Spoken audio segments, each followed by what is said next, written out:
Good morning students. आपला biomolecule हा topic चालू आहे.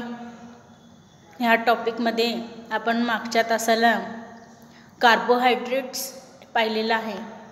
या कार्बोहायड्रेट्सचा एक्झाम्पल आहे ग्लुकोज. ग्लुकोजचा मॉलिक्युलर फॉर्म्युला विद्यार्थ्यांनो तुम्हाला माहीत आहे, C6H12O6. ह्याचा हायड्रेट फॉर्म्युला काय आहे?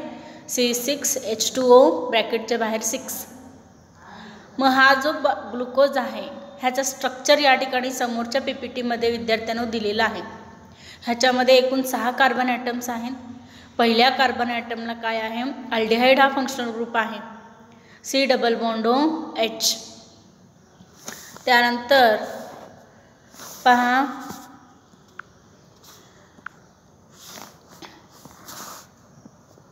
जो 6वा कार्बन ॲटम आहे, या 6व्या कार्बन ॲटमला CH2OH अल्कोहोल हा फंक्शनल ग्रुप आहे. 2, 3, 4, 5 मधले जे 4 कार्बन ॲटम्स आहेत ह्यांना OH ग्रुप आहे, हायड्रॉक्सी ग्रुप आहे. ह्यांना आपण सेकंडरी अल्कोहोल म्हटलेलं आहे. पुन्हा एकदा रिपीट करते मी. या ठिकाणी पहिल्या कार्बन ॲटमला अल्डिहाइड हा फंक्शनल ग्रुप आहे, C डबल बॉन्ड OH. दुसऱ्या, चौथ्या, 5व्या कार्बनला जो OH ग्रुप आहे हा राईट साईडला आहे आणि तिसऱ्या कार्बन ॲटमचा OH हा लेफ्ट साईडला आहे. 6वा जो कार्बन ॲटम आहे हा CH2OH हा अल्कोहोल आहे. मग या ठिकाणी आपण ग्लुकोज मॉलिक्यूलचा या ठिकाणी डेफिनेशन पाहणार आहोत विद्यार्थ्यांनो. पहा, हा जो स्ट्रक्चर आहे ह्याच्यामध्ये पहिल्या कार्बनला काय आहे? एक अल्डिहाइड ग्रुप आहे आणि जो 6वा कार्बन ॲटम आहे ह्याला काय आहे? अल्कोहोल हा फंक्शनल ग्रुप आहे. मग ह्याच्यामध्ये एकूण OH ग्रुप हे 5 आहेत, म्हणजे 4पेक्षा अधिक, म्हणजे त्याला आपण काय म्हणतो? पॉली हा शब्द लावतो आपण अगोदर. मग ह्या ग्लुकोजला चा डेफिनेशन काय आहे? Glucose are polyhydroxy aldehyde. Polyhydroxy aldehyde. Poly म्हणजे काय? अनेक. OH ग्रुप अनेक आहेत आणि ह्याच्यामधला फंक्शनल ग्रुप काय आहे? अल्डिहाइड. पॉलीहायड्रॉक्सी अल्डिहाइड आहे. Glucose are polyhydroxy aldehyde. मग ह्या कार्बोहायड्रेटमधला आपण आणखीन एक दुसरा मॉलिक्यूल पाहणार आहोत. तो काय आहे? फ्रुक्टोज. पहा विद्यार्थ्यांनो, तो कोणता आहे? फ्रुक्टोज. फ्रुक्टोजचा सुद्धा सेम फॉर्म्युला आहे, मॉलिक्युलर फॉर्म्युला C6H12O6. ह्याचा स्ट्रक्चर खाली विद्यार्थ्यांनो दिलेला आहे. पहा, ह्याच्यामध्ये सुद्धा 6 कार्बन ॲटम आहेत. पहिल्या आणि 6व्या कार्बन ॲटमला CH2OH हा फंक्शनल ग्रुप आहे, अल्कोहोल हा फंक्शनल ग्रुप आहे. आणि जो दुसरा कार्बन ॲटम आहे ह्याला कीटोन हा फंक्शनल ग्रुप आहे, C डबल बॉन्ड O. पहिल्या आणि 6व्या कार्बनला CH2OH आहे, सेकंड कार्बनला कीटोन हा फंक्शनल ग्रुप आहे. आणि जो तिसरा कार्बन ॲटम आहे, तिसरा, चौथा आणि 5वा, ह्याला OH ग्रुप आहे. ह्यांना सेकंडरी अल्कोहोल म्हटलेलं आहे या ठिकाणी. पहा विद्यार्थ्यांनो, मगाप्रमाणेच जो तिसरा कार्बन ॲटम आहे ह्याचा हायड्रॉक्सिल ग्रुप, OH ग्रुप हा लेफ्ट साईडला आहे आणि चौथा आणि 5व्या ह्याचा OH ग्रुप हा राईट साईडला आहे. म्हणजे या ठिकाणी फ्रुक्टोजचं आपल्याला ह्या ठिकाणी डेफिनेशन असं सांगता येतं. याच्यामध्ये सुद्धा OH ग्रुप 5 आहेत. It is polyhydroxy ketone. Polyhydroxy ketone, PHK असं ह्या शॉर्टमध्ये आपण म्हणतो. आणि ग्लुकोजचं काय म्हणतो आपण? पॉलीहायड्रॉक्सी अल्डिहाइड, म्हणजे PHA असं म्हणायचं आहे. मग या विद्यार्थ्यांना ह्या ठिकाणी बायोमॉलिक्युल्स फ्रुक्टोज जो आहे हा फ्रुक्टोज ह्याच्यामध्ये दुसरा कार्बन ॲटम जो आहे ह्याला कोणता फंक्शनल ग्रुप आहे? या ठिकाणी कीटोन हा फंक्शनल ग्रुप आहे. सेकंड कार्बनला कोणता आहे? कीटोन.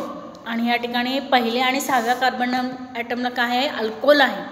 म्हणून ह्याचं डेफिनेशन या ठिकाणी काय दिलेलं आहे? These are polyhydroxy ketone. पहा, पहिल्या कार्बनला आणि 6व्या कार्बनला CH2OH. दुसऱ्या कार्बनला ketone, C double bond O. तिसऱ्या कार्बन ॲटमला CHOH, चौथ्याला CHOH, पाचवा CHOH. असा हा स्ट्रक्चर आहे विद्यार्थ्यांनो. तुम्ही हे जे स्ट्रक्चर्स आहेत हे तुम्ही जर लर्न करून न बघता लिहिला तर तुम्हाला हे लक्षात राहतील, तुम्ही विसरणार नाही. मग यानंतर विद्यार्थ्यांनो आपण जो पुढचा कार्बोहायड्रेट आहे ग्लुकोज फ्रुक्टोज नंतर या ठिकाणी जो आहे तो आहे सुक्रोज. सुक्रोजचा मॉलिक्युलर फॉर्म्युला काय आहे विद्यार्थ्यांनो? C12H22O11. C12H22O11 ह्याला काय म्हणतो आपण? सुक्रोज. ह्याचाच आपण हायड्रेट फॉर्म्युला लिहिला C12H2O11 असा हा येतो. मग ह्या ठिकाणी हा ब्रेक होऊन दोन मॉलिक्युल्स ह्या ठिकाणी तयार होतात. एक आहे ग्लुकोज, ग्लुकोजला काय म्हणतो आपण? पॉलिहायड्रॉक्सी अल्डिहाइड. आणि फ्रुक्टोजला काय म्हणतो आपण? पॉलिहायड्रॉक्सी कीटोन असं आपण म्हणतो. मग ह्या सगळ्यावरून आपण आता 3 मॉलिक्युल स्टडी केलेले आहेत विद्यार्थ्यांनो. ग्लुकोज त्याचा स्ट्रक्चर डेफिनेशन, त्यानंतर फ्रुक्टोज त्याचं स्ट्रक्चर डेफिनेशन आणि सुक्रोज. मग हे सगळे कोण आहेत? कार्बोहायड्रेट्स आहेत. मग ह्या सगळ्यांवरून आपण कार्बोहायड्रेटचं या ठिकाणी डेफिनेशन पाहणार आहोत. पहा, कार्बोहायड्रेट्स आर पॉलिहायड्रॉक्सी अल्डिहाइड. PHA म्हणजे काय? पॉलिहायड्रॉक्सी अल्डिहाइड और पॉलिहायड्रॉक्सी कीटोन विच ऑन हायड्रोलिसिस. म्हणजे हायड्रोलिसिस म्हणजे काय? Reaction with water. ह्याचं हायड्रोलिसिस केल्यानंतर आता सुक्रोजचं आपण हायड्रोलिसिस केलेलं आहे तर आपल्याला ह्या ठिकाणी 2 कार्बोहायड्रेटचे मॉलिक्युल्स मिळालेले आहेत. एक आहे ग्लुकोज आणि दुसरं आहे फ्रुक्टोज. म्हणून डेफिनेशन असं वाढवलेलं आहे which on hydrolysis gives polyhydroxy aldehyde and polyhydroxy ketone. म्हणजे ह्या कार्बोहायड्रेटचं जर आपण हायड्रोलिसिस केलं तर आपल्याला या ठिकाणी ग्लुकोज आणि फ्रुक्टोज मॉलिक्युल्स आपल्याला मिळतात. मग या ठिकाणी यामध्ये फ्रुक्टोजचं या ठिकाणी स्ट्रक्चर दाखवलेलं आहे आणि ह्या ठिकाणी ग्लुकोजचं पुन्हा एकदा स्ट्रक्चर दाखवलेलं आहे. आता विद्यार्थ्यांनो जेवढं आपण ह्या ठिकाणी स्टडी केलेलं आहे त्यावरून मी तुम्हाला एक MCQचं छोटासा टेस्ट घेणार आहे. खाली पहा, मल्टिपल चॉईस क्वेश्चन 4 आपण ह्यावरती वरच्या सिलेबसवरती आपण पाहूया. पहिला MCQ आहे, what is the ratio of hydrogen two oxygen in carbohydrates. पहिल्याच PPTमध्ये आपण पाहिलेलं आहे कार्बन हायड्रोजन ऑक्सिजनचा रेशो काय आहे? 1:2:1. ह्या MCQमध्ये फक्त हायड्रोजन आणि ऑक्सिजनचं विचारलेलं आहे. मग ह्यामध्ये किती येईल? काय येणार आहे आन्सर? 2:1 म्हणजे B येणार आहे. लक्षात आलं? B 2:1. Hydrogen 2, oxygen 1. The molecular formula of glucose in terms of H2O. ग्लुकोजचा मॉलिक्युलर फॉर्म्युला तुम्हाला माहीत आहे विद्यार्थ्यांनो C6H12O6, परंतु त्यांनी हायड्रेट फॉर्म्युलामध्ये विचारलेला आहे. H2O फॉर्ममध्ये सांगा म्हटलेलं आहे. मग या ठिकाणी काय येणार आहे? C6H2O ब्रॅकेटच्या बाहेर 6. C6H2O ब्रॅकेटच्या बाहेर काय येणार आहे? 6 येणार आहे. हा झाला त्याचा हायड्रेट फॉर्म्युला. तिसरा पहा, what is the molecular formula of sucrose. आत्ताच आपण वरती अभ्यास केलेला आहे. वरती आहे पहा, सुक्रोजचा मॉलिक्युलर फॉर्म्युला काय दिसतो तुम्हाला? C12H22O11 आहे का? C12H22O11. Glucose is an example of. Glucose हा कशाचा एक्झाम्पल आहे? PHA, PHK, ATP. कोणता आहे? PHA polyhydroxy aldehyde. काय आहे? Polyhydroxy aldehyde. असं आपण छोटंसं या ठिकाणी MCQ टेस्ट पाहिलेलं आहे विद्यार्थ्यांनो. ह्याचं तुम्हाला आन्सर्स या ठिकाणी पाहिलेलं आहे. आता मी जे वरती एक्सप्लेन केलेलं आहे तेच आन्सर आहे. हायड्रोजन ऑक्सिजनचा कार्बोहायड्रेटमधला रेशो काय आहे? 2:1. ग्लुकोजचा हायड्रेट फॉर्म्युला काय आहे? C6H2O6. सुक्रोजचा या ठिकाणी मॉलिक्युलर फॉर्म्युला C12H22O11. ग्लुकोजचं एक्झाम्पल, ग्लुकोजचं डेफिनेशन काय आहे? Polyhydroxy aldehyde PHA. मग या ठिकाणी विद्यार्थ्यांनो आपण ह्यानंतर डेफिनेशन ऑफ कार्बोहायड्रेट पाहिलेलं आहे. पुढं पाहणार आहोत क्लासिफिकेशन ऑफ कार्बोहायड्रेट्स. मग हे एक हा जो क्लासिफिकेशन आहे तो कोणत्या बेसिसवर केलेला आहे? On the basis of hydrolysis. म्हणजे हायड्रॉलिसिसवरती हा क्लासिफिकेशन केलेला आहे. या ठिकाणी पहा विद्यार्थ्यांनो, कार्बोहायड्रेट्स जे आहेत हे 2 प्रकारचे आहेत. सिंपल कार्बोहायड्रेटला आपण मोनोसॅकराइड्स म्हणतो आणि कॉम्प्लेक्स कार्बोहायड्रेटला आपण ऑलिगोसॅकराइड्स म्हणतो.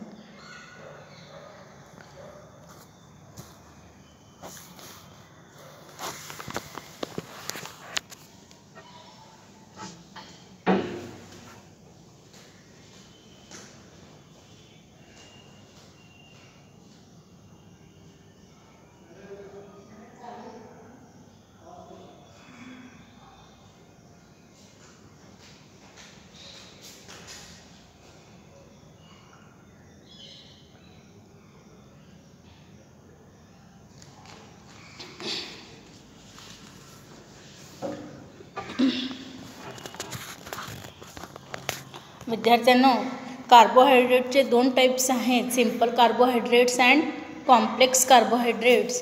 सिंपल कार्बोहायड्रेट्सला आपण काय म्हणतो? मोनोसॅकराइड्स असं आपण म्हणतो. मोनो म्हणजे 1 बेस्ड ऑन फंक्शनल ग्रुप. मग ह्यामध्ये पुन्हा 2 टाइप्स येणार, अल्डोज आणि कीटोज. मग ह्या ठिकाणी अल्डोज म्हणजे ज्याच्यामध्ये अल्डिहाइड हा फंक्शनल ग्रुप आहे त्याला आपण अल्डोज म्हणतो. कीटोज म्हणजे ज्याच्यामध्ये कीटोन हा फंक्शनल ग्रुप आहे त्याला कीटोज म्हणतो. मग ह्यामध्ये नंबर ऑफ कार्बन ॲटमवरती त्याचं ह्या ठिकाणी अल्डिहाइड आणि कीटोनचं नॉमेनक्लेचर ह्या ठिकाणी केलेलं आहे.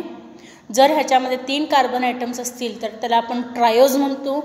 अल्डिहाइड असेल तर अल्डो ट्रायोज, कीटोन असेल तर कीटो ट्रायोज. 4 कार्बन ॲटम असतील तर tetrose, aldo tetrose, keto tetrose. 5 carbon atom असतील तर pentose, aldo pentose, keto pentose. आणि 6 कार्बन ॲटम असतील तर अल्डो हेक्झोज आणि कीटो हेक्झोज. ह्या पद्धतीनं ह्या ठिकाणी नॉमेनक्लेचर आहे. मग हे जे सिंपल कार्बोहायड्रेट्स म्हणजेच मोनोसॅकराइड्स आहे ह्याच्यामध्ये अल्डोज आणि कीटोचे एक्झाम्पल्स आपण या ठिकाणी पाहणार आहोत. जर ह्याच्यामध्ये 3 कार्बन ॲटम असतील, अल्डिहाइडमध्ये अल्डोजमध्ये पहा विद्यार्थ्यांनो 3 कार्बन ॲटम जर असतील तर आपण ह्याला अल्डो ट्रायोज असं आपण म्हणतो. त्या एक्झाम्पलचं नाव आहे ग्लिसरॉल्डिहाइड. त्या एक्झाम्पलचं नाव काय आहे? ग्लिसरॉल्डिहाइड. आणि जर 4 कार्बन ॲटम असतील तर त्याला आपण एरिथ्रोज असं आपण म्हणतो. C4H8O4 erythrose. 5 कार्बन ॲटम असतील तर C5H10O5 हा आहे रायबोज. त्यानंतर आपला महत्त्वाचा एक्झाम्पल आहे अल्डो हेक्झोज जो आहे C6H12O6 आहे ग्लुकोज. त्याच पद्धतीनं कीटोचे जे एक्झाम्पल्स आहेत ते या ठिकाणी चार्टमध्ये दिलेले आहेत विद्यार्थ्यांनो.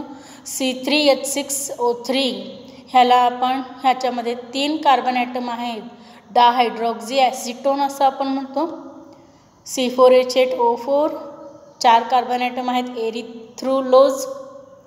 C5H10O4 रायबुलोज आणि C6H12O6 आपलं महत्त्वाचं एक्झाम्पल आहे फ्रुक्टोज. हे झालेत कीटोज. आता जो कार्बोहायड्रेटचा 2nd टाईप आहे कॉम्प्लेक्स कार्बोहायड्रेट, ह्यांनाच आपण काय म्हणतो? ऑलिगोसॅकराइड्स असं आपण म्हणतो. ऑलिगोसॅकराइड्स. आता ऑलिगोसॅकराइड्स म्हणजे काय विद्यार्थ्यांनो? Which on hydrolysis yield 2 to 10 मोनोसॅकराइड्स. म्हणजे ह्याचं हायड्रॉलिसिस केल्यानंतर आपल्याला 2 ते 10 मोनोसॅकराइड्स या ठिकाणी तयार होतात. मोनोसॅकराइड्सचं जे डेफिनेशन आहे या ठिकाणी आहे monosaccharides which does not undergoes the hydrolysis, which do not hydrolyse into smaller units of polyhydroxy aldehydes और कीटोन. म्हणजे मोनोसॅकराइड्स जे आहेत ह्याचा हायड्रॉलिसिस होऊन लहान स्मॉल युनिट्स हे तयार होत नाहीत. परंतु ऑलिगोसॅकराइड जे आहेत त्यांना कॉम्प्लेक्स कार्बोहायड्रेट म्हणतो आपण. ह्यांचं हायड्रॉलिसिस होऊन त्या ठिकाणी 2 ते 10 मोनोसॅकराइड्स यामध्ये तयार होतात. मग ह्याचे एक्झाम्पल ह्या ठिकाणी आपण पाहणार आहोत. ऑलिगोसॅकराइड्सचे पहा. ऑलिगोसॅकराइड म्हणजे जर त्याच्यामध्ये डायसॅकराइड्स असतील तर फॉर एक्झाम्पल आपण घेऊयात सुक्रोज. सुक्रोजचं हायड्रोलिसिस आपण वरती पाहिलेलं आहे रिॲक्शन. सुक्रोजचं हायड्रोलिसिस झाल्यानंतर 2 मोनोसॅकराइड्स तयार होतात, ग्लुकोज आणि फ्रुक्टोज. ग्लुकोज आणि फ्रुक्टोज म्हणून त्याला काय म्हणायचं आहे, ऑलिगोसॅकराइड. ट्रायसॅकराइडचं एक्झाम्पल आहे रॅफिनोज. ह्याचं हायड्रोलिसिस केल्यानंतर 3 या ठिकाणी मोनोसॅकराइड्स तयार होतात, ग्लुकोज, फ्रुक्टोज, गॅलॅक्टोज. GAL म्हणजे काय, गॅलॅक्टोज. टेट्रासॅकराइड म्हणजे स्टार्चिओज, स्टार्च म्हणतो आपण विद्यार्थ्यांनो त्याला. ह्याचा हायड्रोलिसिस केल्यानंतर 4 मोनोसॅकराइड्स तयार होतात, ग्लुकोज, फ्रुक्टोज आणि 2 गॅलॅक्टोजचे मॉलिक्युल्स. असे ह्या ठिकाणी ऑलिगोसॅकराइडचा हायड्रोलिसिस केल्यानंतर 2 to 10 आपल्याला मोनोसॅकराइड्स या ठिकाणी मिळतात. मग ह्यानंतर हे जे ऑलिगोसॅकराइड्स आहे ह्याचं पुन्हा एकदा आपण डेफिनेशन पाहूयात विद्यार्थ्यांनो. Which on hydrolysis these oligosaccharides means polysaccharides which on hydrolysis they yield 2 to 10 monosaccharides. Monosaccharides म्हणजे विद्यार्थ्यांनो ग्लुकोज, फ्रुक्टोज हे एक्झाम्पल लक्षात ठेवा. मग या ठिकाणी विद्यार्थ्यांनो आपण आज या व्हिडिओमध्ये ग्लुकोज त्याचा molecular formula, structure, definition, fructose ह्याचा मॉलिक्युलर फॉर्म्युला, डेफिनेशन, स्ट्रक्चर पाहिलेलं आहे. त्यानंतर क्लासिफिकेशन ऑफ द कार्बोहायड्रेट्स हे आपण ह्यामध्ये पाहिलेलं आहे. इथपर्यंत व्यवस्थित स्टडी करा, रिव्हिजन करा. स्ट्रक्चर्स हे तुम्ही लिहून काढा म्हणजे तुमच्या लक्षात राहतील. ह्याचे नोट्स मी खाली PDF फॉर्ममध्ये पाठवत आहे. थँक्यू.